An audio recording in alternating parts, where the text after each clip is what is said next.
না বাবা না, আমার মাথাটা ঘোরায়নি। তো এখানে আমার একটুও মাথা ঘোরায়নি। এটা আমি একটা ইভেন্টে পার্টিসিপেট করেছিলাম। তো কি ব্যাপার, কি বৃত্তান্ত, অ্যান্ড কিভাবে আমি আমার এই লুকটাও ক্রিয়েট করেছি সব নিয়ে তোমাদের সাথে কথা বলবো। তো চলো স্টার্ট করি। তো এটা ছিল আমার বাড়ির পাশে ক্ষুদিরাম মেলা, যেটা প্রত্যেক বছর 3rd ডিসেম্বরে স্টার্ট হয়। তোমরা যদি হলদিয়ায় থাকো তোমরা জানো এটা কত পুরনো মেলা। তো ওখানে ছিল কুইন অফ বেঙ্গলের একটা কম্পিটিশন। তো প্রত্যেক ইয়ার ওটা ঘটে, কিন্তু আমার কিছু না কিছু কাজ পড়ে যায় যার জন্য আমি পার্টিসিপেট করতে পারতাম না। অনেকে রিকোয়েস্ট করতো যে দিদি তুমি যাও, কি ম্যাম আপনি যান। তো ফাইনালি এবারে আমি খুব একটা ব্যস্ত ছিলাম না, তো তার জন্য আমি চলে গিয়েছিলাম ওই কম্পিটিশানে। তো আগের দিন ছিল তোমার হিট বলতে পারো বা অডিশন বলতে পারো। তো মোটামুটি ওখানে সবাইকেই নিয়ে নেওয়া হয়েছে। তো পরের দিন ছিল ফাইনাল, যেখানে 20 পার্টিসিপেন্টস ছিল। তো তার মধ্যে আমি ছিলাম একজন। তো নিজেদেরকে একটু অন্যরকম লুকে বা ওয়েস্টার্ন কাইন্ড অফ লুকে প্রিপেয়ার করতে হয়েছিল। তো তোমরাই দেখতে পেলে আমি ব্লু কালারের গাউনটা পরেছিলাম। এর আগে তোমরা এই গাউনটা আমাকে পরা অবস্থায় কোথায় দেখেছো আমাকে কমেন্টে জানাও, দেখি কে কে ঠিকঠাক উত্তর দিতে পারো। তো ওই গাউনটা পরেছিলাম, তো তার জন্য আমাকে মেকআপ লুক ক্রিয়েট করতে হয়েছিল। তো তার জন্য আমি বাড়িতেই প্রিপারেশন নিচ্ছিলাম, তো হাতে একটু সময় ছিল। তো ভাবলাম তোমাদের সাথে মেকআপ লুকটা শেয়ার করি কাইন্ড অফ ভ্লগের মতো। এর আগেও তোমাদের সাথে আমি আমার সেলফ মেকআপ শেয়ার করেছি যে কোনো অনুষ্ঠান বাড়িতে যাওয়ার সময়। তো সেই রকমই এখানে আমি মেকআপ লুক ক্রিয়েট করছি। তোমাদের যদি মেকআপ রিলেটেড কিছু জানার থাকে আমি কিভাবে কি করেছি, তো অবশ্যই তোমরা আমাকে কমেন্টে জানিও। তো ফিরে আসি কম্পিটিশানে। তো ওই কম্পিটিশনে 4টে ইভেন্ট ছিল। ফার্স্টে ছিল একটা গেম, সেকেন্ডে ছিল কোশ্চেন অ্যান্সার, অ্যান্ড থার্ডে ছিল র্যাম্প ওয়াক, অ্যান্ড ফোর্থে ছিল ক্রিয়েটিভিটি রাউন্ড। বাট যেহেতু অনেক লেট হয়ে গেছিল তার জন্য লাস্ট রাউন্ডটা হয়নি, মানে আমি তার জন্য একটু দুঃখ পেয়েছিলাম। বাট ফার্স্ট রাউন্ডটাও আমার খুব একটা ভালো হয়নি, অ্যান্ড সেকেন্ডটা কোশ্চেন অ্যান্সার মোটামুটি এভারেজ হয়েছে। অ্যান্ড থার্ড রাউন্ড ছিল ফ্যাশন শো বলতে পারো। তো ওই ওয়াকে আমি ওই ওই ইভেন্টটাতে, দ্যাট মিনস ওই রাউন্ডে আমি চ্যাম্পিয়ন হয়েছিলাম। যদিও বা আমার হাঁটাটা যে একদম সুপার ডুপার নায়িকাদের মতো হয়েছে তাও নয়, বাট যতজন ছিল তাদের মধ্যে মেবি আমি বেটার করেছিলাম, তার জন্য আমি ওটাতে চ্যাম্পিয়ন হয়েছিলাম।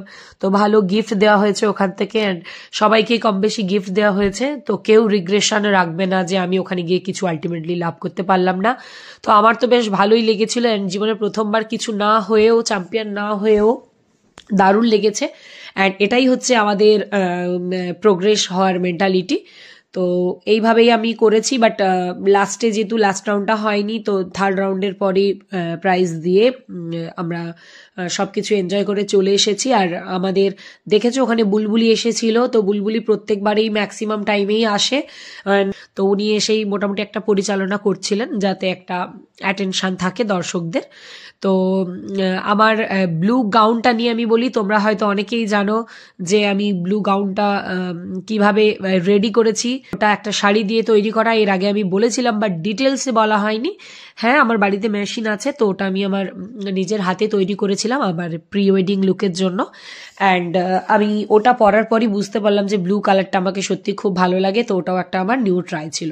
তো নতুন নতুন কিছু ট্রাই করতে থাকি, যখনই সময় থাকে তোমরাও চাইলে ট্রাই করতে পারো। Life is full of creativity. তো চাইলেই তোমরা সমস্ত কিছু করতে পারো যদি তোমাদের অবশ্যই ভালো লেগে থাকে। তো এখানে আমি ফাইনাল লুকটা করতে করতে অনেকটা চলে এলাম। তো সাথে অনেকেই ছিল, অ্যান্ড কে কে ছিল তোমরা দেখতে পাবে।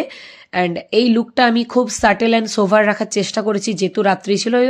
এই যে দেখো আমার পিছনে মোটিভেশন চলে এসেছে উকি মারতে। তো হ্যাঁ, আমার সাথে গিয়েছিল ও, তো তার জন্য আমার অনেকটা হেল্প হয়েছে। অ্যান্ড যেহেতু প্রচুর ঠান্ডা ছিল, অ্যান্ড স্টেজে অনেক রাত পর্যন্ত ওটা হয়েছিল, তো মাঝখানে মাঝখানে আমি ব্লেজার পরছিলাম আর মাঝখানে মাঝখানে আমি ব্লেজারটা খুলে দিচ্ছিলাম।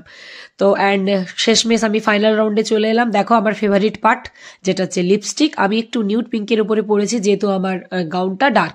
তো তোমাদেরকে এখানে একটা টিপস দিয়ে রাখি, যদি তোমাদের ড্রেস কালার ডার্ক হয় তাহলে মেকআপটা একটু মিনিমাল করো, দ্যাট মিনস লিপস্টিক বা আইসটা একটু মিনিমাল করো।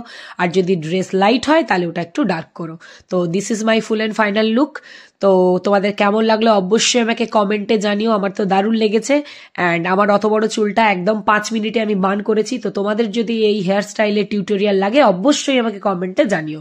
তো এটা ছিল লাস্ট টাইম যেখানে চেয়ার আপ করে পাগল হয়ে যাওয়ার মতো, পাগল হয়ে যাওয়া মানে এটা পজিটিভ ওয়েতে, খুব মন খোলাভাবে নাচছিল। তো সবার সাথে একটু একটু করে ঠুমকা লাগাচ্ছিল। তো এটা হচ্ছে লাস্ট ফুটেজ। তো আমাদের ঠান্ডা লাগছিল বাট নাচতে নাচতে গাটা গরম হয়ে গিয়েছিল। তো বন্ধুরা দেখা হচ্ছে পরের ভিডিওতে। Bye bye, take